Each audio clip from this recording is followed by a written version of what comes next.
Okay, so basically this class is really about the basics, and a lot of times real estate agents forget about the basics. Some of the things that we'll talk about are uh, two different things. We'll talk about people you know and people you don't know, right?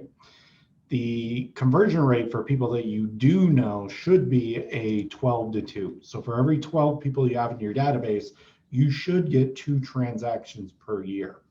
Okay, now that depends on a couple things, and we're going to go over those. The biggest one is your database really your database? I mean, I have 2,500 people in my database, although I probably only know 250 of them. So is my database 2,500 or is it 250? So given that example, if I have 250 people in my database, and the caveat is I have to communicate to them on a regular basis, I should be doing 40 transactions a year. So depending on what your database is, I can determine what your potential is through that database by that 12 to 2. So if you're doing more than that, bravo to you, and you should be teaching this class. If you're doing less than that, then we really need to always get back to the basics and really focus on the basics. And then from there, then we can branch out. So I hope that makes sense. I don't know, you guys probably didn't do my business planning workshop class. That's online too. And we talk about this, right? We talk about mindset. We talk about mindset a lot. We talk about the 14 pillars. I don't know if you guys are familiar with the 14 pillars, but we're going to kind of go over those a little bit too, and talk about those different sources. Although your database, your SOI is your foundation. So if you don't have that squared away, everything else is just going to crumble, right? Everything else will just fall apart beneath it. So you really need to have a great foundation. So when we're talking about lead generation, we talk about two different things. We talk about marketing and we talk about prospecting. Marketing is more of those things that you're going to do to reach out to people that you don't know. So for lack of a better analogy, this would be the shotgun effect, right? So the shotgun effect is I'm going to put it all out there. I'm going to do everything I can to get that out there, and I'm going to fish for people to come in. The other one is prospecting. So prospecting is now that I've got these people into my database, I'm going to now cultivate these people. I'm going to target them, right? So more on a one-on-one basis to get them to come to me and to use me, right? Because when you're in real estate, the number one thing you have to be is top of mind, top of mind, top of mind. So when somebody wakes up in the morning and goes, hey, I'm going to sell my house today, boom, think Frank Humpty, right? So that's where you want to be with each and every one of your clients. Now, the Berkshire Hathaway National has this new campaign that they're doing. It's called the loyalty gap. So what is your loyalty gap, right? The goal is to have every single one of your clients reach you and talk to you so that your loyalty gap is 0. Now, in reality, most of our loyalty gaps are huge, and that's what we're going to try and do through our lead generation and through our marketing efforts to get our clients and to get that loyalty gap to 0. So we did an interesting experiment about, maybe it was about 5-6 years ago. And what we did was we went back through our database and we went through the tax records on every single lead that we got, and every one of our clients. Now, we had dropped the ball and we didn't have them on a touch campaign, and we weren't talking to them, and we weren't having conversations with them like we really, really should be. So we went through the tax records and see who bought a house without us. And what we calculated was 58 of our people in our database used another agent to purchase a house. So if you think about it, that's an easy $500,000, right? So that was $500,000 that we lost over the last 5 or 6 years from people that, for some reason or another, and it's probably our fault, right? that we weren't staying in touch with them and staying in contact with them, that went and used somebody else. Now you're not going to get everybody, and that's okay. Although we want to get everybody plus some, right? So that's the target, that's the goal. So a lot of people use the attract, convert, close, and delight method, and that's good, and that's fine. And to be honest with you, I don't really care how you do it. I don't care if you use a napkin. I don't care if you use sticky notes. I don't care if you write it on the wall in crayon. I don't care. All I really want you to do is to have a system, right? To have some kind of lead generation system that helps you maximize that loyalty gap and to close that loyalty gap. So when we're talking about lead generation, your database and your SOI is your foundation. Now, what I've found with a lot of real estate agents, especially the ones who are very successful, and I had a conversation once with the top team in the country. They sold like 3,500 homes a year.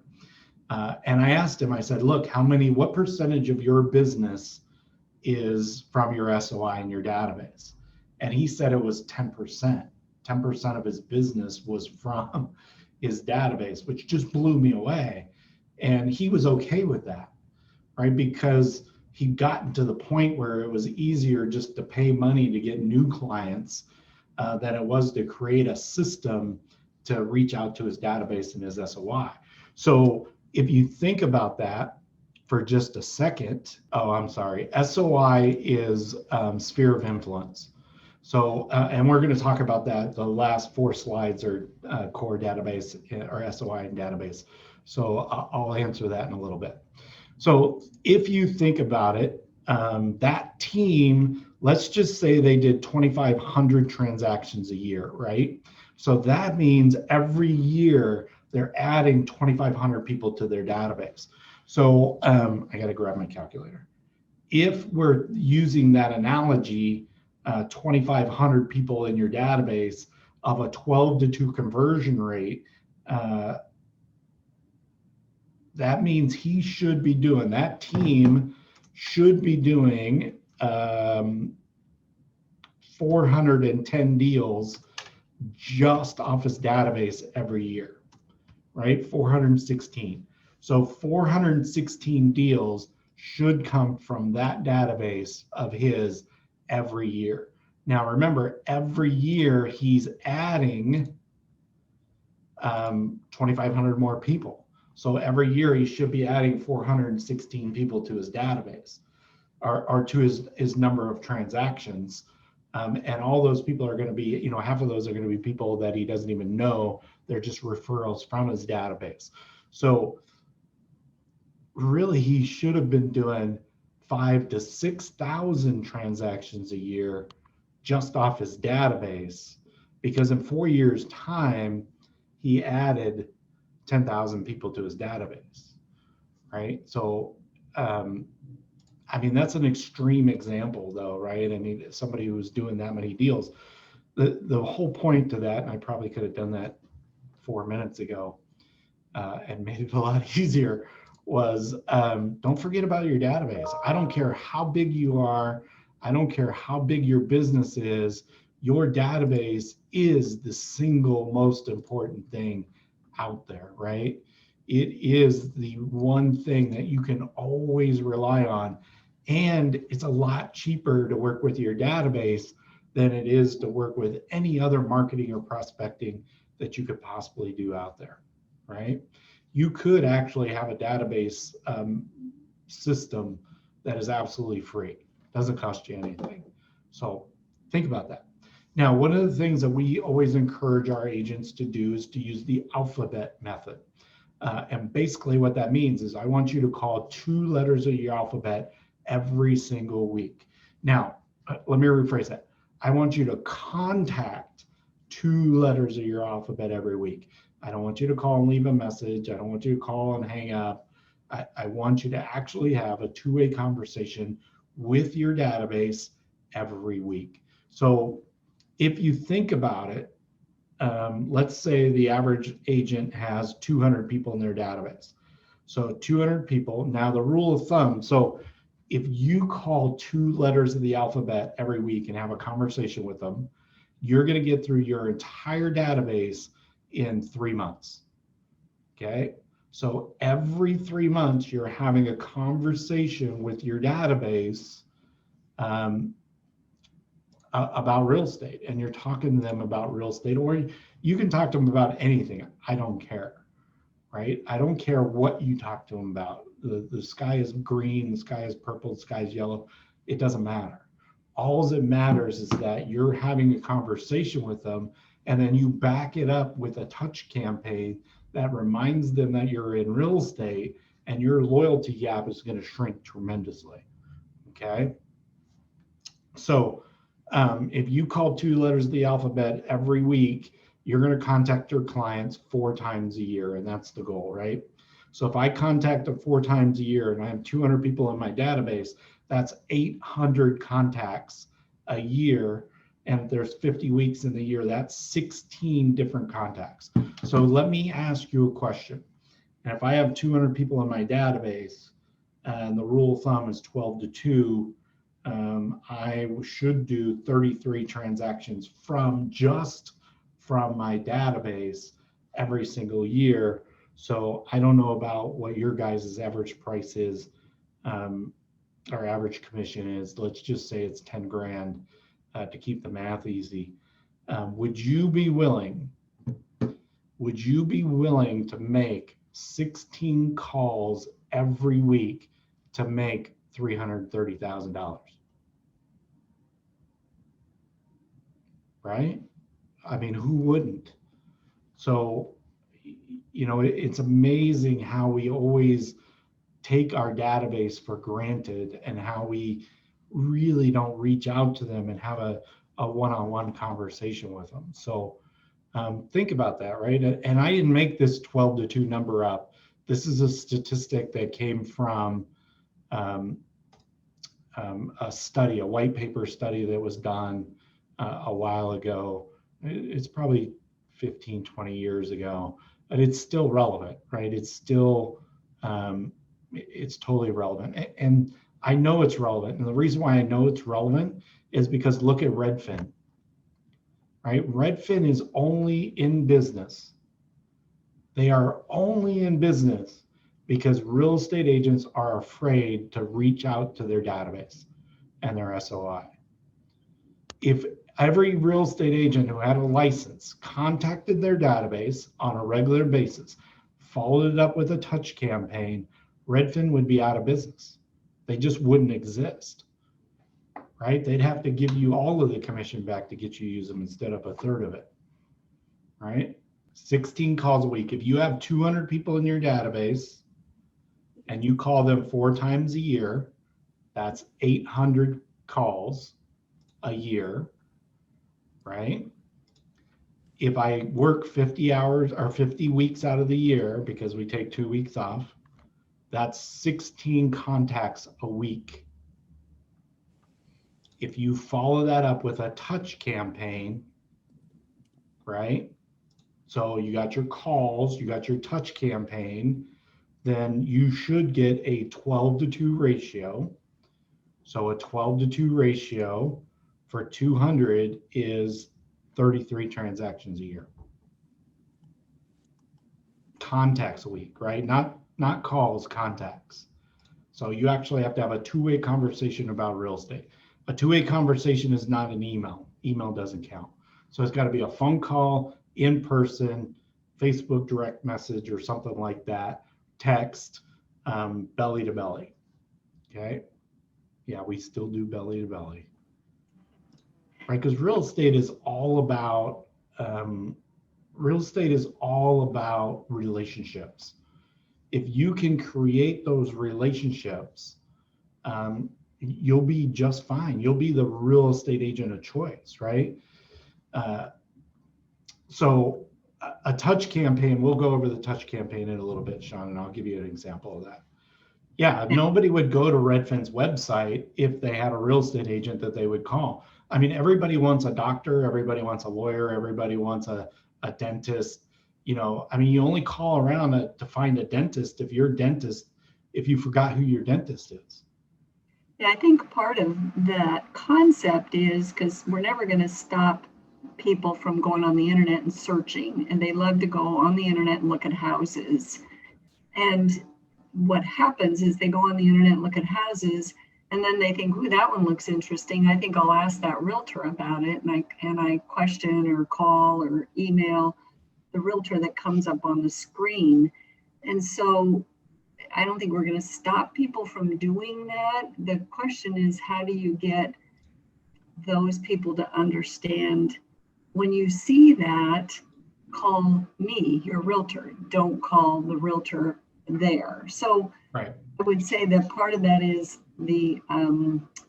I guess it would be the training almost that you would have of your clients, your sphere of influence, that you're telling them as you're out there searching, or if you go to open houses, or if you surf the internet and you see houses that are of interest to you, please contact me because I have information that I can get that for you rather than contact the realtor on the screen.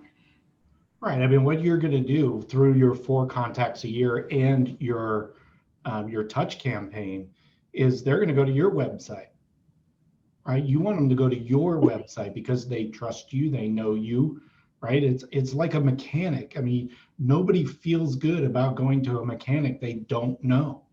We all want to go to a mechanic that we know and that we trust. And if I don't know a mechanic, then I'm going to ask my friend, hey, do you know a good mechanic? And that it's your job, if you have a relationship with that friend, that you pop top of mind and you say, yeah, I know a great mechanic. It's the Think Brick Home Team and you need to call them. Here's their number. And if I stay in touch with them and I do a touch campaign, they have my number. They all I got to do is go to their phone or their email, and I've emailed them 70 times in a year, and I've called them 4 times just to check in and say hi. Now, can we stop? Well, yeah, absolutely. We can stop our clients from going to Redfin.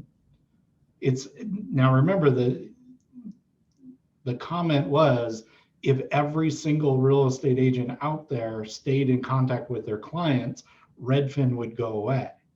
Because Redfin is not about relationships. It's not about anything. It's just a website where people can go and say, I want to look at that house. So if they didn't have that need, then they would go away, right? I think the other biggest question that they probably have is, I think it's very important to stay in touch with your database, of course, and to explain to your database, people that you know, what you do and what your service is to them.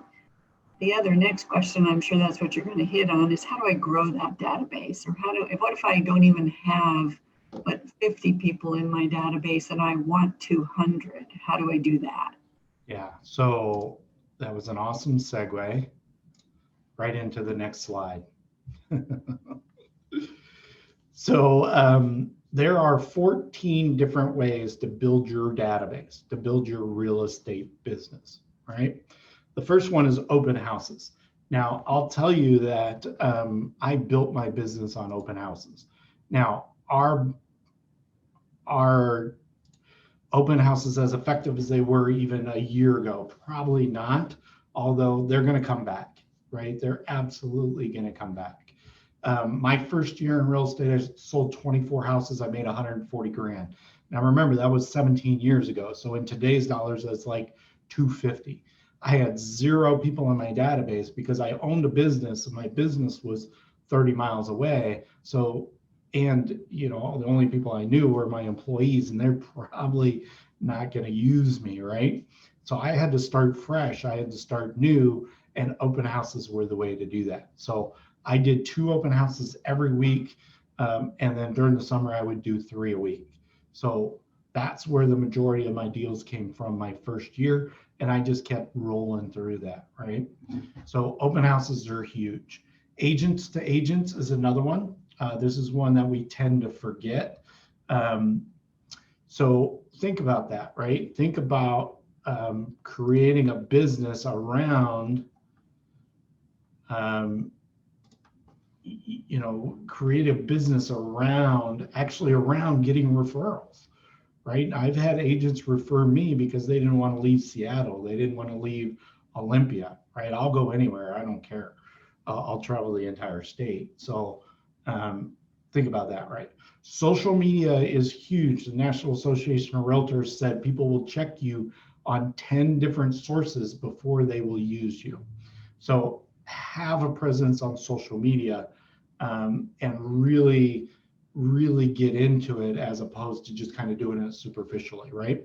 I do want to say out of these 14 lead generation pillars, you really want to pick 4 of them and really drill down on 4.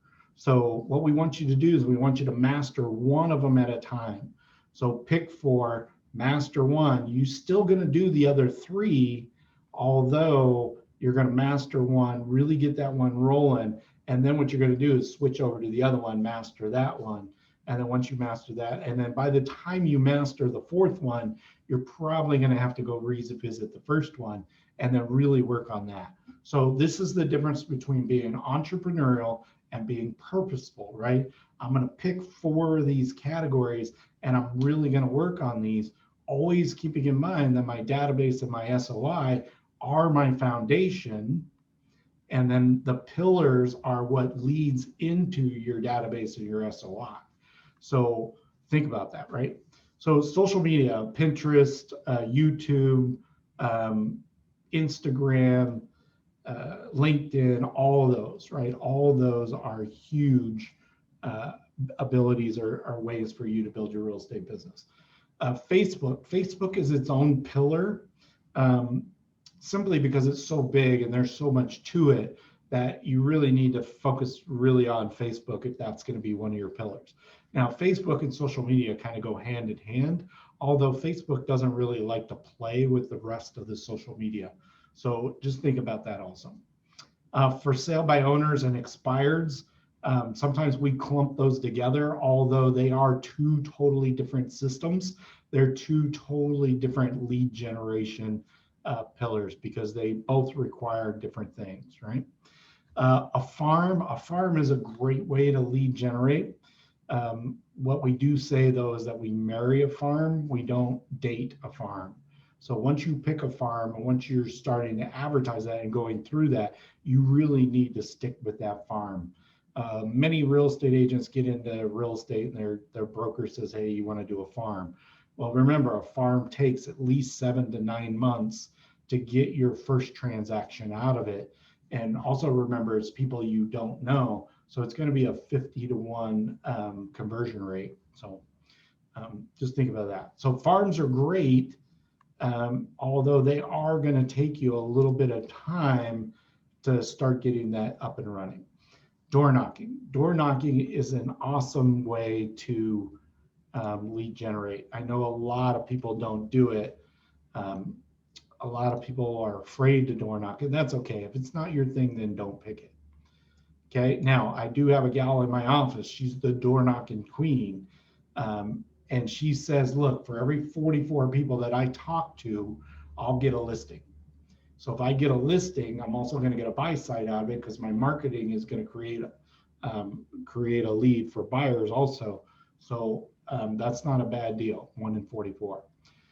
Circle marketing is also a great way. And what we mean by circle marketing is you pick an address and you market around it. Now, this could be just listed, just solds, new on the market, however you want to do it. So whatever your circle marketing looks like. Investors is a great way to build your business also. And you really need to focus on that because investors are really, some of them are not, most of them are not very loyal. So you really got to be on them all the time and having conversations with them. Events. Now, when I say events, I mean 2 different things. One is you have a client event, and 2 is like farmers markets, home shows, that kind of stuff. So last year, before everybody got on lockdown, we did 3 home shows. out of those 3 home shows, we probably got closed deals now, because it takes a little while for them to close. I think we got about 5 or 6 closed deals out of it now. So however you want to do it, whatever you want for your events, just think about it. We did a yearly event with our top 100 clients. We invited them to come to what's called Zoo Lights.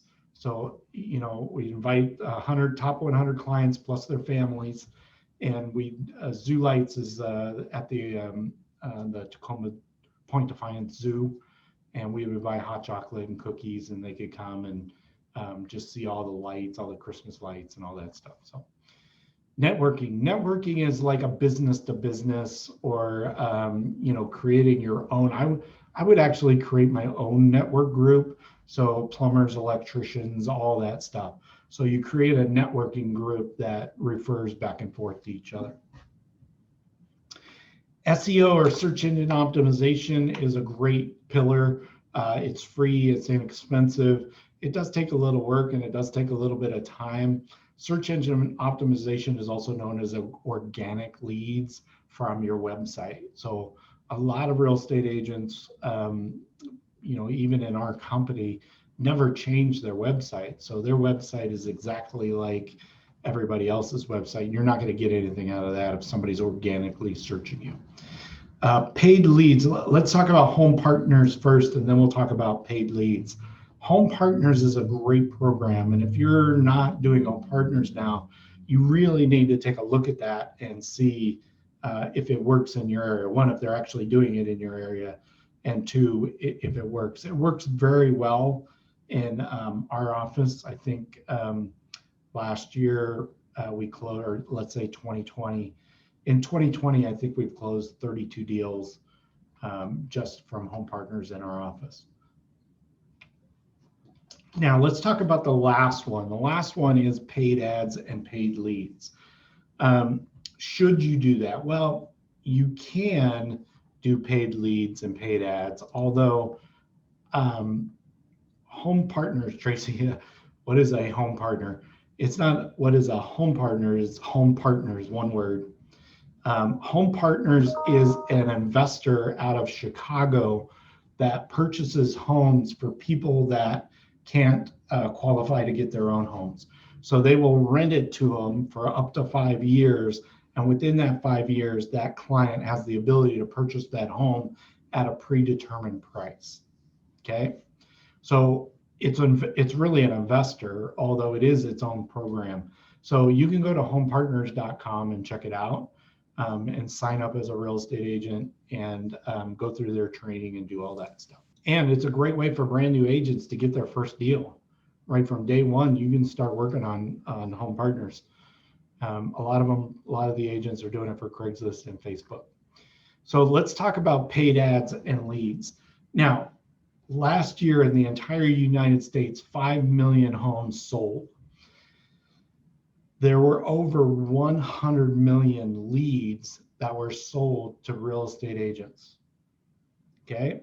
Now, out of those 5 million homes that sold, let's just say, just to keep the math easy, let's say 20% of them, or 1 million of them, didn't have real estate agents at the beginning. So these companies sold 100 million leads for 1 million homes sold. Okay. Now, if you were maximizing your database and shrinking your loyalty gap, so the only area listed for Oregon is Portland Metro, although you can call them and ask them to and see what areas they are. And sometimes you can talk them into purchasing in other areas. So paid leads is the loyalty gap. So our clients are in this loyalty gap. Here's how many deals we do, and here's our clients. And it's everything in the between that those companies are selling you. So is it a good idea to do paid ads or leads? If you have not maximized your database yet, I would not purchase leads. There will come a time where your database can only produce so many transactions. If you're doing your 4 contacts a year and you're doing your touch campaign, which we'll talk about shortly, then that tells you, one, it tells you how big your database really is, and two, you're maxing that out. I mean, if you're maxing that out, then you have to go and do one of these 14 things. And you might have to do paid ads or paid leads. It just depends. Maximize your database first, and then start working on paid leads and that kind of stuff. So, okay, does that answer the question of what to do to add people to your database? All right, so I don't want you to confuse lead generation with lead follow-up, right? Lead follow-up is completely different than lead generation, okay? If you're calling people that are already in your database that have told you, so our rule at our office is if somebody has raised their hand and said, I want to buy in the next 12 months, then they're no longer a lead, they're a nurture. So then we're nurturing our clients and we're following up with them through our pipeline. Now our pipeline is very simple. It's not anything, all it is, you know, who these people are, contact information, what's the next step. And then we rank these people from 10 to 1. We don't really rank anybody below a 5. If they've raised their hand, they're 5 or better. 10 means they're buying this month. 9 means they're buying in the next 2 months. 8 means in the next 3 months. 7, 4 months. 6, 5 months. And then 5s are everybody else. So anybody who's raised their hand and said, I want to purchase a home, automatically becomes a 5. And then if they say I want to buy in the next 6 months, you split that in half, right? You always split that number in half, or you're going to call them and say, yeah, I just bought a house, and it's going to be irritating. So if they say 6 months, cut it in half, so it's really 3 months, then they're an 8, right? They're a 7, 8. So their ranking determines how often you're going to call them and talk to them. If they're a 10, you're talking to them every day. If they're a 9, you're talking to them every 2 to 4 days. If they're an 8, you're talking to them every 4 to 7 days, right? So once a week, every 4 days, so twice a week. So, and so on and so forth. Now, if your goal is to close 24 transactions in 1 year, you have to have 2 10s, 2 9s, 2 8s, 2 7s, 2 6s, and a whole bunch of 5s. And those 5s will always go up. So every month, those 10s are going to go away, and the 9s becomes 10s, the 8s become 9s, 7s becomes 8s, and so on and so forth. So the pipeline tool is a great way to keep track of those people who have raised their hands. Because what most real estate agents do is they have somebody, you call them and they said, hey, I want to close, I want to buy a house in the next 6 months. And you put them, great. You go to your contact management system, 6 months from now, you put a reminder in there and you say, hey, this person wanted to call. So you call them in 6 months. Well, what happens when you do that, you get that reminder, is you find out they've already purchased. Because we all know you got to start 2-3 months ahead of time to purchase before you get in there. So this is just a good tool to remind you to have conversations with anybody who has raised their hand, okay? So very, very simple tool. No rocket science to this at all, okay? Now, one of the top things that you have to remember is your communication to your clients needs to be relevant. Now, whatever that is, I don't really care as long as it's relevant. So you have to have a system for your lead generation. Don't just rely on, Billy Joe Bob's going to call me because I've known Billy Joe Bob for 25 years. Well, the problem is our clients are like water. They take the path of least resistance. So even though you've known Billy Joe Bob for 25, 30 years, if you're not staying in contact with them and have a relationship with them and top of mind when real estate comes up, you're giving somebody else the opportunity to come in there and take Billy Joe Bob from you. So have a system. I don't care what that system is, have a system. So The alphabet call is about as simple a system as you can possibly have. If you want to contact two letters of the alphabet every week, I know how often it is, I know when it is, and I have it, it's easy, right? I don't have to keep reinventing that wheel. I might have to reinvent ways to contact them and to reach them, although it's a very, very, very, very, very simple system, right? Another system that you've probably heard about is the 10 days of pain, right? 10 days of pain is I'm going to call somebody 10 days in a row if I just met them. Let's say I met somebody at an open house and I'm going to put them on the 10 days of pain. Now, the 10 days of pain is extreme, and that's kind of why I bring it up, although it's effective, right? If I met somebody at an open house, I'm going to reach them every day for 10 days straight. So what's going to happen is they're going to say, hey, you're very persistent, I want to use you. Or they're going to say, hey, if you call me again, I'm going to strangle you and call the cops and get a restraining order and all that other stuff. So just think about that, right? I mean, that's aggressive. 10 days of pain is very aggressive. So think about how you want to do it. Although I don't really care how you do it, I just want you to have a system to do it. And whatever that system is, you're consistently doing that system every single day, right? So we've talked about touch campaigns. I got to slow myself down, sorry. Now, at Berkshire Hathaway Northwest, it's really simple. The first one is the property investment profile. The property investment profile is very simply, I have a client and I'm going to send them everything that's going on in their neighborhood within a quarter mile. So you can send it out every week, you can send it out every 2 months, 3 months, however you want to set it out, once a year, totally up to you, although this has to be in your touch campaigns. I recommend to my agents that they send this out every 2 months. We also call this the nosy neighbor report, okay? Now, Sage, the new Sage, has something similar to this, and it's the buy side. So although we're not really using Sage yet, hopefully it'll and it's really a really nice looking report. Although PIP, I actually get a PIP for myself. I send a PIP to myself every 2 months, so I know what's going on in the neighborhood. Okay, so that's 6 touches a year. The market tracker goes out once a month, and it's very simply the statistics for a specific zip code. Doesn't matter what zip code it is, it's specific to that zip code. So that's another 12 touches. And then we have our weekend event planner.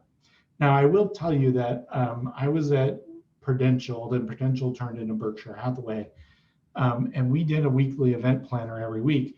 I left for a little while, went to another company, and when I went to that company, I tried to recreate the weekend event planner, and it was taking me so many hours a week to redo that, I just quit doing it. So when I came back to Berkshire, I was extremely happy that they still had the weekend event planner, because nobody unsubscribes from the weekend event planner. Everybody wants that. That's an extremely relevant, extremely up-to-date, and our clients actually love the weekend event planner. So if you look at this touch campaign, the PIP is 6 times a year, the market tracker is 12 times a year, the weekend event planner is 52 times a year. So what you're looking at is a 70 touch program. Now that is huge. The rule of thumb is you want to have a 33 to 36 touch campaign. So this touch campaign with relevant real estate information is a 70 touch campaign every year. So that's huge, right? It's huge. Now you back that up with 4 personal phone calls or contacts every year, and it's going to be off the chart for you. Okay, your loyalty gap is going to be really, really small. Sue says, I like the weekend planner. We don't have that in the South. Okay, I'm going to say this, and I might be getting in trouble for saying this. The marketing department does our weekend event planner. So it's awesome because they do it. We don't have to recreate it. They do it for us. So yeah, I mean, the weekly event planner is awesome. And basically all it is every week they send out something that tells everybody what's going on in the Puget Sound that weekend. So car shows, events, movies that are coming out. Now they're kind of doing books you can read because you can't really go to the movies, that kind of stuff. So it's awesome. It's really, really a great tool. So, you know, and to be honest with you, if you don't have one and marketing's not doing one, I would pay somebody to do it. I mean, I'd pay some 16-year-old kid in high school to do it or something. I don't know. Really, all you got to do is set up Google searches. So just set up Google searches for your area and it kind of gives you the content. And then what's great about the weekend event planner is that for every event that they tell you about, they put a link in there. So you can click on that link and go to the original article on what that is. So, okay. So with all these, you have a 70 touch relevant real estate information touch campaign.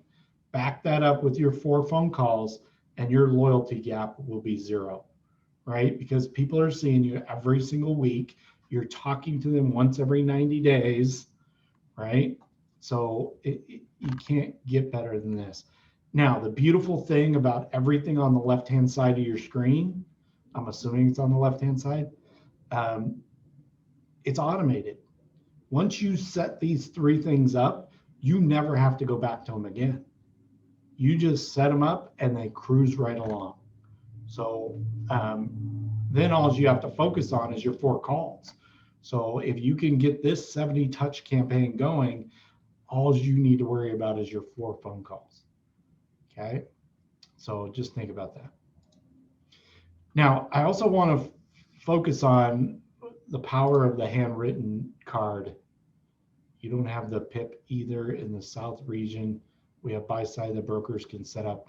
Yeah, so if you don't have the PIP, what I would do is go to Sage and see if Sage works. I'm not sure if it'll work for you guys because Sandy was saying something about the data isn't good or something. I checked it yesterday because I knew I was teaching this class in our area and it worked just fine. It gave me everything I needed. So yeah, I'm not really familiar with Sage either, although it's really, really, really easy to use.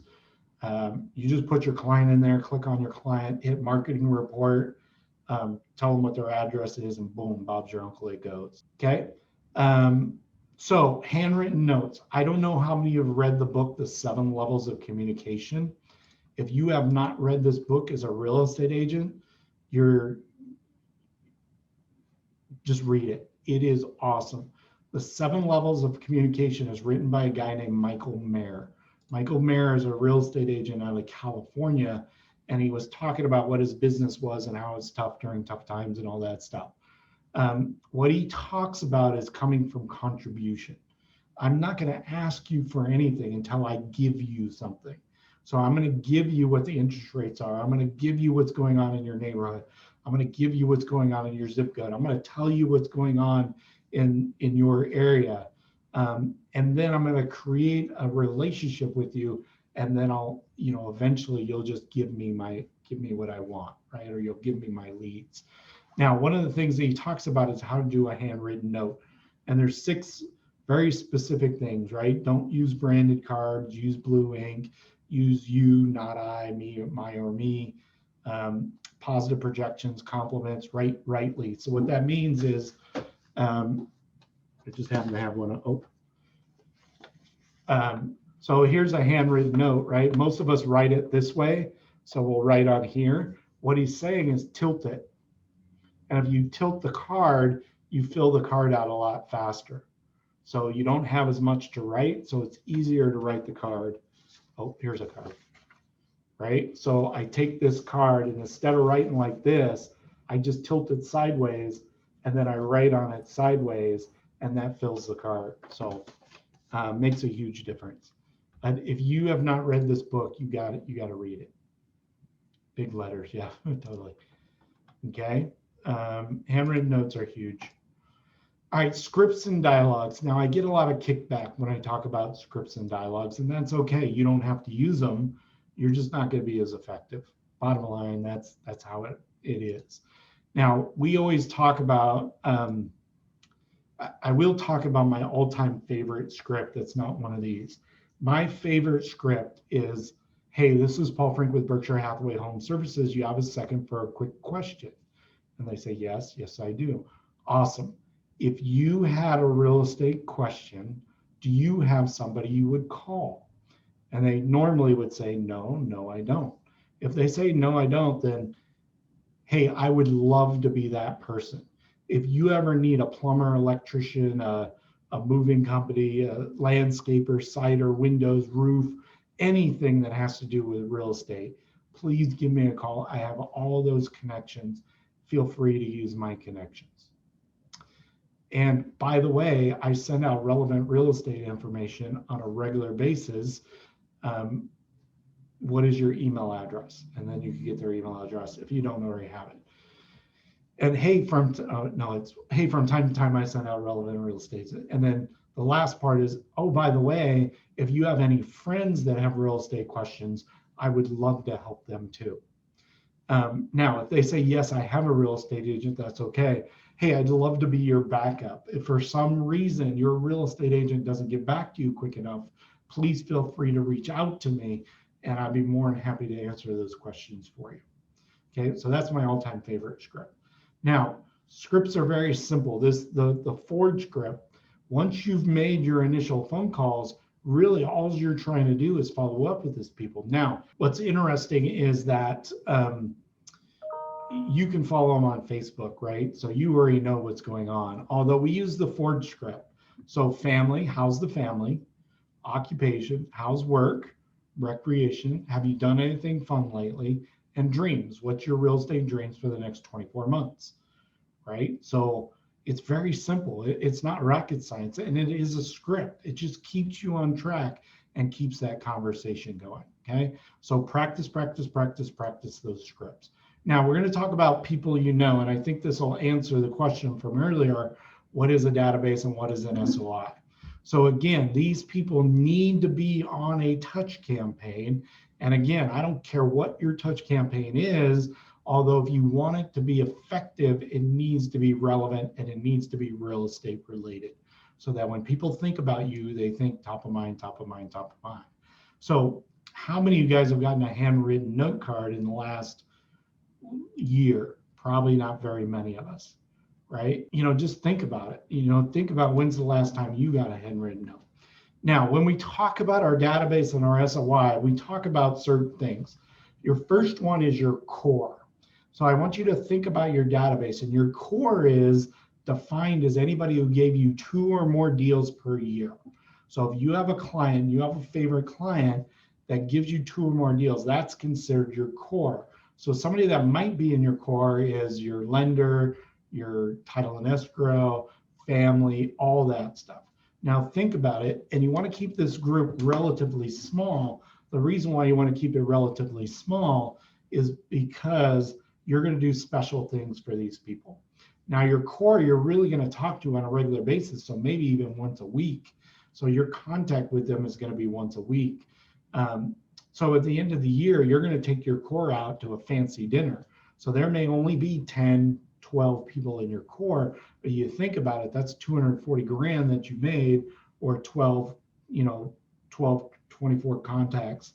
So our transactions. So you can afford to take them out to a great dinner, take them and their significant other, or however you want to do it. You can even do pizza night for the whole family. It's up to you. But you really, one, want to determine who your core is, and 2, you really want to take care of your core, okay?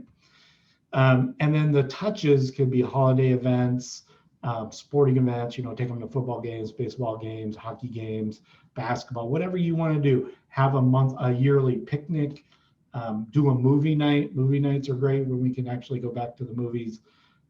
So just think about that. So you're going to talk to these people.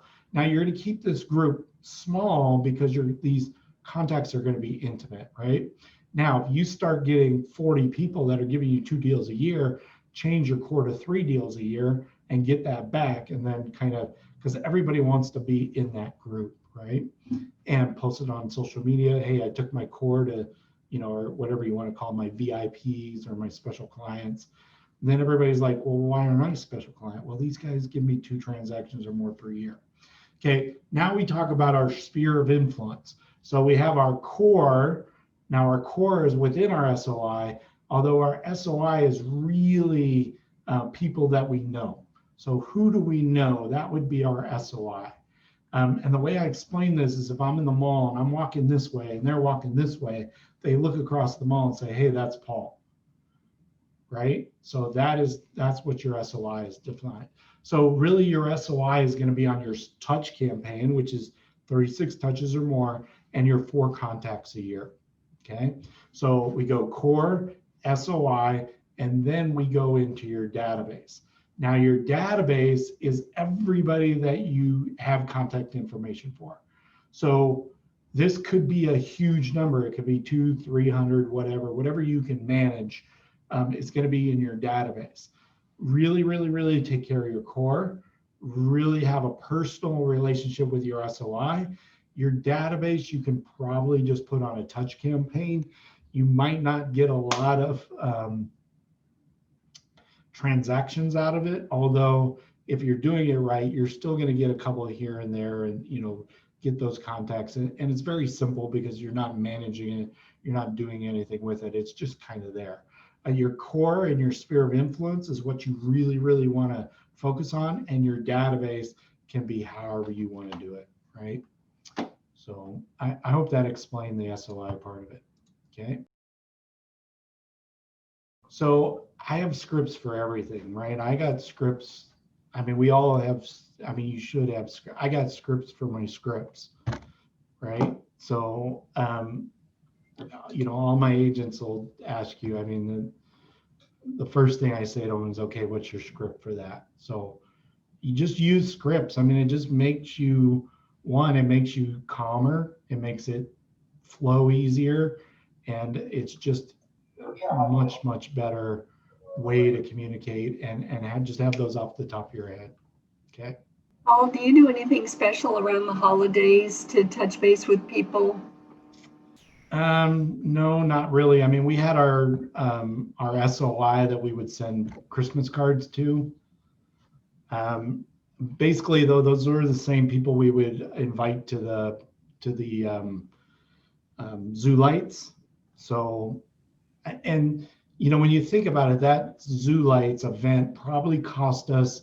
We got our lender involved. We got a couple of our contractors involved. That event probably cost us $4,000. That was nothing compared to the leads that we got from our clients just from that event.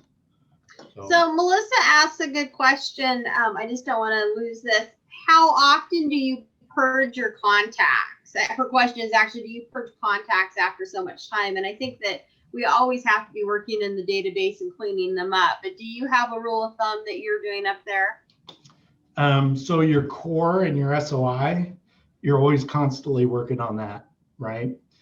Your core, you're just going to know when they move. And your SOI, you have to work on a little bit. I might move somebody from my SOI to my database, although I never purge from my database, right? I never purge from the database because it doesn't take anything for me to do. It's all automated. So if I move somebody to the database, it's no big deal. It's not like it's more work for me. I just took them out of my SOI and moved them over. So your SOI really is what you need to work on the most and get that squared away. And you got to manage that. Now, when you're doing your contact calls, right, your 4 contacts a year, you're going to ask them if they have a new email or, you already have their phone number because you called them. And then you're going to update that. So basically what you do is you have a sheet with your calls on it. You're updating that information. When you're done making all your calls, then you go to the computer and you enter it in the computer. So every 90 days, you have to reprint your call list. right? Because it's all going to be updated. You would have gotten emails that you didn't have before and so on. So it's really kind of a nice little system. Can I ask you again about the pipeline report? Is that something that you have on your computer and you're continually working, or is that something you print out and you have kind of in front of you to keep top of mind who is at the top of your pipeline? You know, you and I probably used a whiteboard, right? Yeah. Right. We don't use those anymore, right? That's just not cool. I don't care how you do it. You can use a piece of paper, you can use a whiteboard. We have a program called CT that I recommend to the agents that they use CT. It's just called Commitment to Excellence. There, you know, almost everything out there has, oh, you pulled up our YouTube channel. Thank you. So it doesn't matter how you do it. Excel spreadsheet is probably the best way because it's always changing, right? Your 10s become 7s, something happened, your 7s become 10s. So that's usually the best. Now you want to revisit that pipeline every couple of days. So every couple of days, you're going to look at it and update it and see what's going on, because those are your right now deals, and you need your right now deals. You recommend friending on business site or personal? Always personal, right? Because so the question is, on social media, would you recommend friending on business site or personal site? Real estate's all personal. I mean, there's really no difference. A business page is just where you post all business and get away with it. Your personal page is where you're going to have those contacts, right? And I know people, I get the question all the time, just if you call somebody and they don't answer, do you leave a message?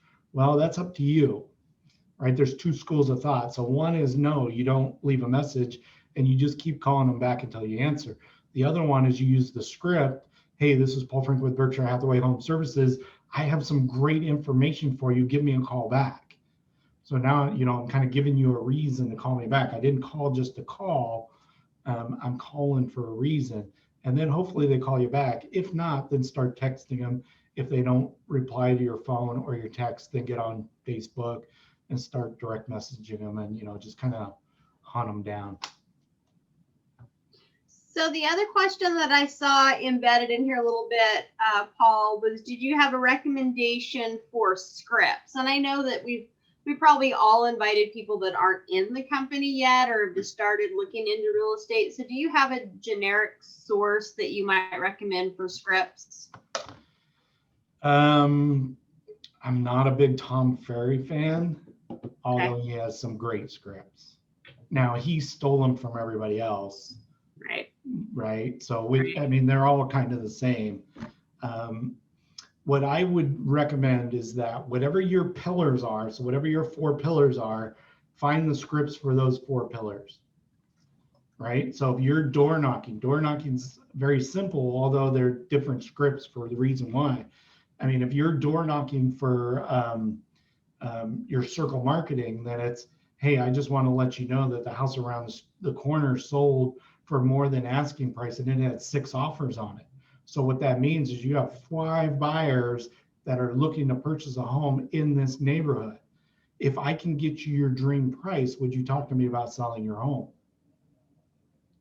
Right. So it all kind of depends on what your pillars are. I mean, look, I got, you know, for my other brokerage, they have 2 manuals of scripts that are probably 2,000 pages. That's where I get all my scripts, or, you know, talking to great agents and just say, hey, what's your script? Because they all have them, whether they want to admit it or not, they all have scripts. Yeah, and I think they're pretty, like you said, everybody borrows from each other and tweaks it up just a little bit to make it more personal to them. So those are available for people if they want to do searches on that. Yeah, and if you need scripts, just email me. Like I said, I got 2 manuals that are just filled with scripts. Yeah. Tracy asked, what was that name? Name of what? Oh, I think she meant Tom Ferry. Oh, Tom Ferry. Yeah, Mike Ferry has them all too. I mean, Tom stole them from his dad, Mike. Look, the #1 rule of real estate is find something you like, steal it, make it your own. Right. right? Right. I mean, that's the number one rule of real estate. That hasn't changed, has it? Paul is up in Federal Way, and I can never pronounce the other one. Puyallup? Puyallup. Puyallup. Puyallup. Hey, I try. R&D, rip off and duplicate. I like that one. I'm going to steal that. Oh, that one's good too. All right. Well, Paul, we all appreciate your time, and I know some of this is things that we've always talked about, but hearing it from a new voice, a new perspective, I think sparks our imaginations on different ways to get back out there and get back into the field. And you know, COVID definitely has been a little bit of a dampener on the things that we traditionally have done. So everybody's trying to find those new ways that for some of us are new, some of us maybe not so much. So we really do appreciate you spending the time with us today. My pleasure. And if nothing, it's a reminder to work on your database, right? Database, database.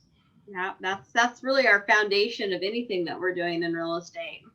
And it's the perfect time of year to go through your database and make calls to people and, you know, wish them well and clean up your database and make sure that you've got a system in place then for your touch system, which is what I kind of refer to as my marketing system. So you're just staying in front of them. Like you said, you got to be top of mind awareness. Top of mind. That's your sole job as a real estate agent, right? Right. Be top of mind for your clients. And then we can put Redfin out of business, right? Yeah. So the CTE is commitment to excellence. And if you want to send me an email, I'll give you the link. It's on YouTube. It's a great program. It's $30 a month. It's a great, if you're into Excel spreadsheets and all that, it's unbelievable. All right, everybody. Well, thank you very much. Have a great day. Really appreciate it. Thank you very much. My pleasure. Thanks, Paul.